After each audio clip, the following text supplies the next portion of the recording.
Student, आज की class में हम बात करेंगे remaining features of Indian constitution की। बेटा, जैसे कि हमने पिछली क्लास में इंडियन कॉन्स्टिट्यूशन के कुछ फीचर्स की बात की थी, आज हम अपनी उसी टॉपिक को अपना आगे बढ़ाएंगे।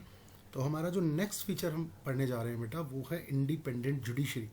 अब इसको आप समझने की कोशिश कीजिए।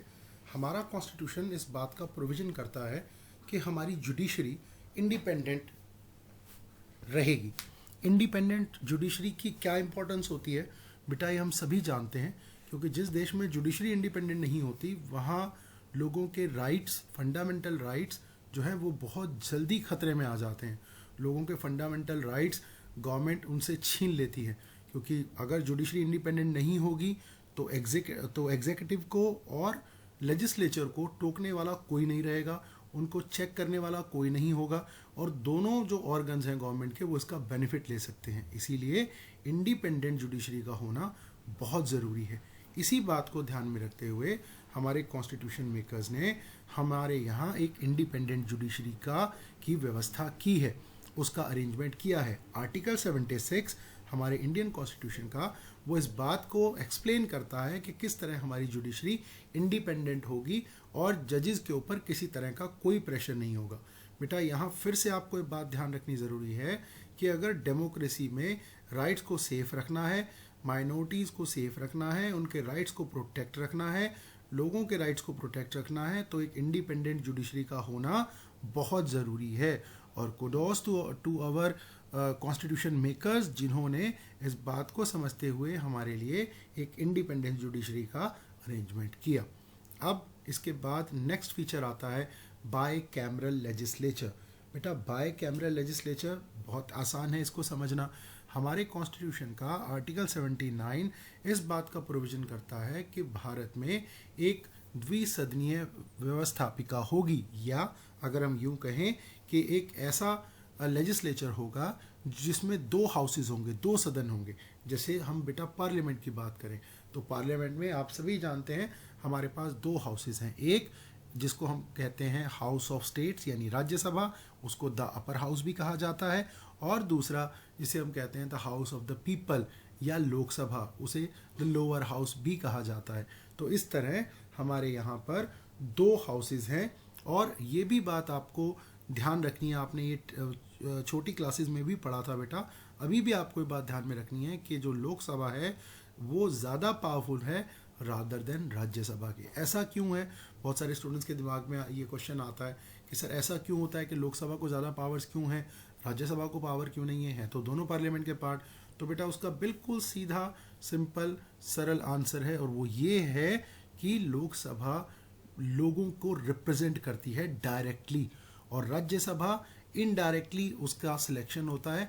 इसीलिए लोकसभा के पास ज़्यादा पावर्स है। राज्यसभा के नॉमिनीज, राज्यसभा के मेंबर्स को हमारे चुने हुए लोग, जो एमएलए हम चुनते हैं स्टेट लेजिस्लेटिव असेंबलीज में, वो वोट दे करके राज्यसभा के जो मेंबर्स हैं उनको चुनते हैं। पर लोकसभा के सदस्यों को हम खुद एक डायरेक्ट चुनाव के द्वारा, जो यूनिवर्सल फ्रेंचाइज के बेस पर होता है, हम इलेक्ट करते हैं। इसीलिए बेटा लोकसभा को हमारे कॉन्स्टिट्यूशन ने ज़्यादा पावर्स दी हैं। नेक्स्ट जो हमारा फीचर है कॉन्स्टिट्यूशन का, वो है सिंगल सिटीजनशिप। अब ये सिंगल सिटीजनशिप कैसे फीचर बना?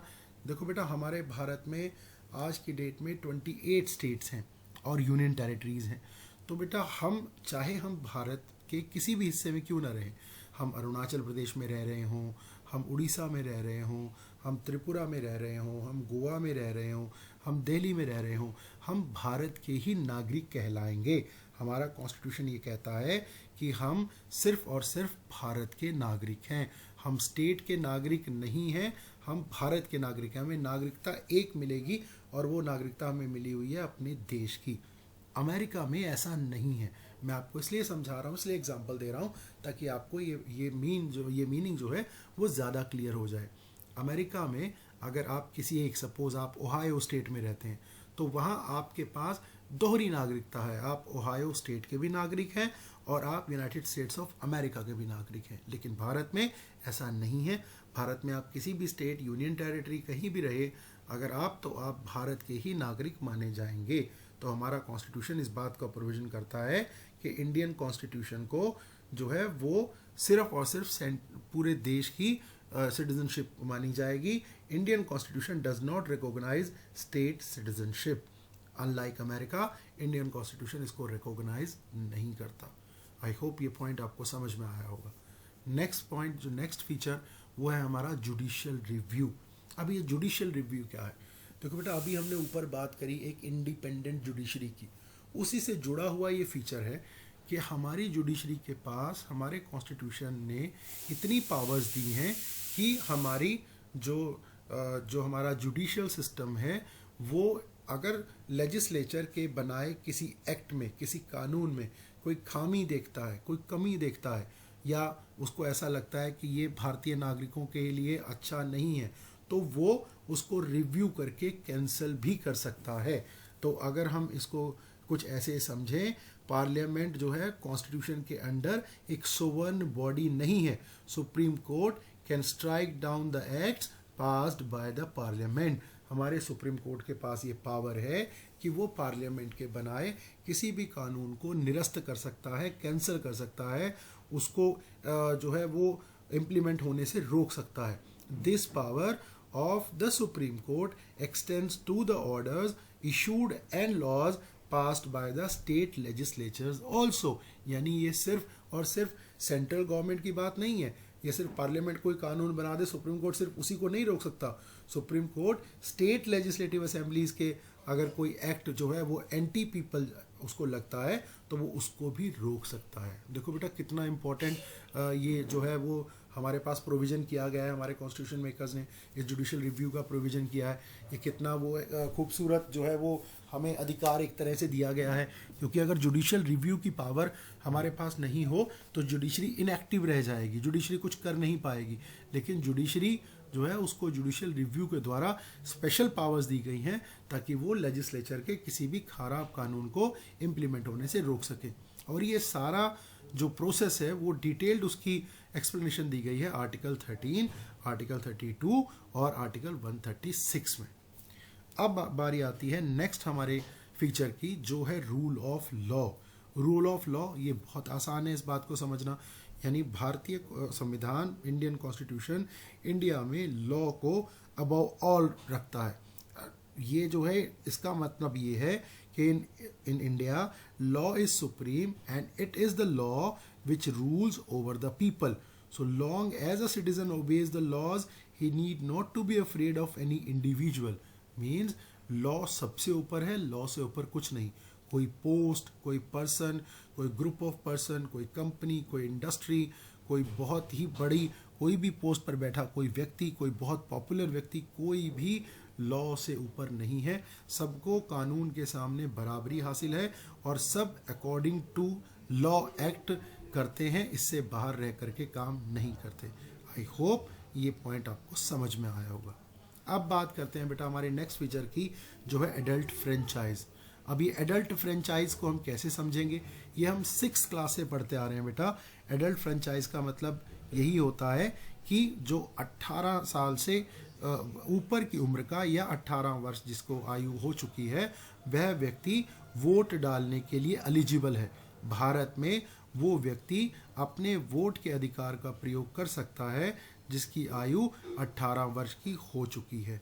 तो ये भी हमारा कॉन्स्टिट्यूशन का एक फीचर है कि वो हमारे यहाँ पर रहने वाले सभी अडल्ट लोगों को इर्रिस्पेक्टिव ऑफ हिज और हर कास्ट, जेंडर, रिलीजन, ग्रुप, सब ग्रुप, कुछ किसी को भी ध्यान में ना रखते हुए उसे एक समान वोट का राइट देता है।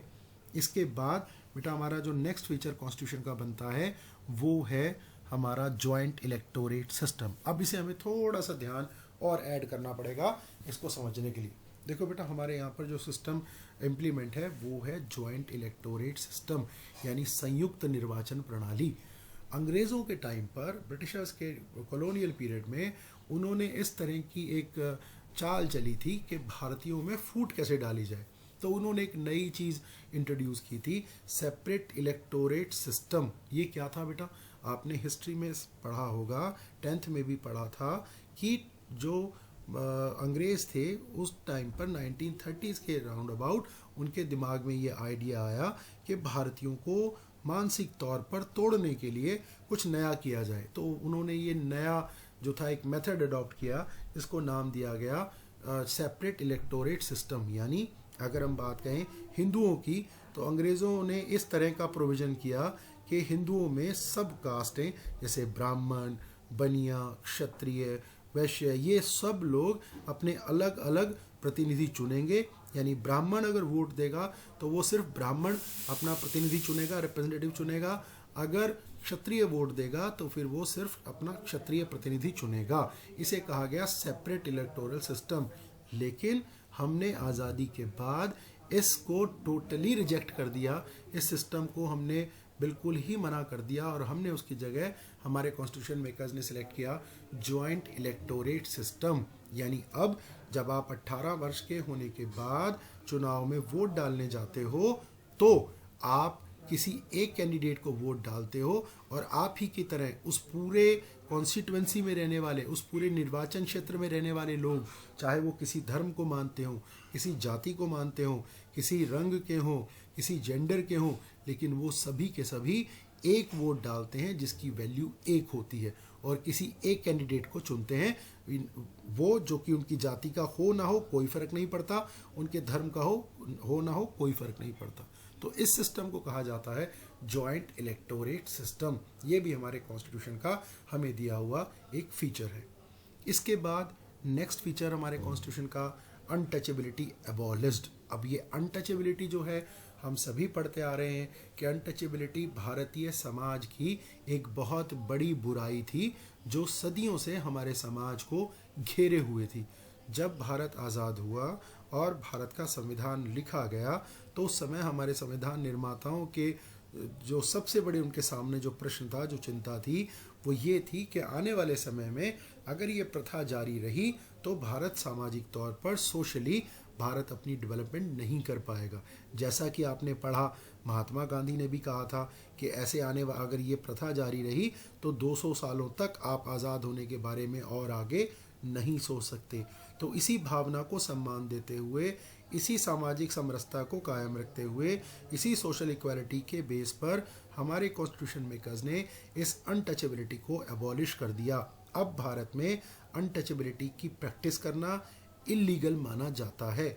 अगर कोई व्यक्ति ऐसा करने का प्रयास करता है तो उसके लिए कानून में सजा का प्रावधान है। तो इसीलिए हम इसको कहते हैं कि हमारे कॉन्स्टिट्यूशन का ये एक फीचर है कि हमने अनटचेबिलिटी को, हमारा कॉन्स्टिट्यूशन एबॉलिश करता है।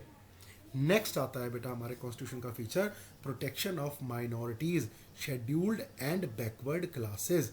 इसमें हमने क्या बताना है बेटा? इसमें हमें ये समझना है कि हमारा कॉन्स्टिट्यूशन हमारे यहाँ रहने वाली माइनॉरिटीज़ को के राइट्स को, उनके कल्चरल राइट्स को, उनके एजुकेशनल राइट्स को प्रोटेक्ट करता है।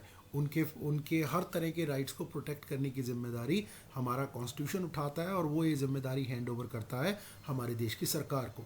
हमारे यहाँ जो शेड्यूल्ड कास्ट हैं, जिनको चिन्हित किया गया है सरकार के द्वारा एज अ शेड्यूल्ड कास्ट, उनके राइट्स को प्रोटेक्ट करने की जिम्मेदारी भी हमारा कॉन्स्टिट्यूशन देता है और बैकवर्ड क्लासेस के राइट्स को भी प्रोटेक्ट हमारा कॉन्स्टिट्यूशन करता है। तो भारत देश में रहने वाली माइनॉरिटीज़ यानी किसी अन्य धर्म के लोग, चाहे वो मुस्लिम हो, सिख हो, ईसाई हो, पारसी हो, जैन हो, बौद्ध हो या कोई भी और धर्म को मानने वाले हों, किसी भी तरह की जाति से संबंध रखने वाले हों या किसी भी तरह की पिछड़ी जातियों से संबंध रखने वाले हों, सब लोगों के राइट्स को प्रोटेक्ट करता है हमारा कॉन्स्टिट्यूशन। तो ये एक और फीचर है हमारे कॉन्स्टिट्यूशन का, protection of minorities, scheduled and backward classes. अब बारी आती है बेटा recognition of Hindi as an official language. ये भी हमारे कॉन्स्टिट्यूशन का एक और फीचर है। हमारा कॉन्स्टिट्यूशन हिंदी को हमारी ऑफिशियल लैंग्वेज डिक्लेयर करता है। हमारे यहाँ लैंग्वेजेस की एक लिस्ट बनाई गई है जिसे शेड्यूल्ड लिस्ट कहा जाता है। उसमें जितनी लैंग्वेज है बेटा उन सभी को शेड्यूल्ड लैंग्वेज कहा जाता है और उन सभी में भारत में उस सभी भाषाओं में कामकाज हो सकता है। हिंदी भारत की एक ऑफिशियल लैंग्वेज है। हिंदी को भारत की नेशनल लैंग्वेज नहीं बनाया गया। ये फैक्ट आपको अपने दिमाग में रखना है कि इंडिया की नेशनल लैंग्वेज कोई भी नहीं डिक्लेयर है। हिंदी एक ऑफिशियल लैंग्वेज है। हमारी सेंट्रल गवर्नमेंट, हमारा संविधान ऐसा कहता है कि हमारी सेंट्रल गवर्नमेंट हिंदी को एनकरेज करने का प्रयास तो कर सकती है, पर हिंदी को किसी हिंदी ना बोलने वाले राज्य के ऊपर इम्पोज नहीं किया जा सकता, उस पर थोपा नहीं जा सकता।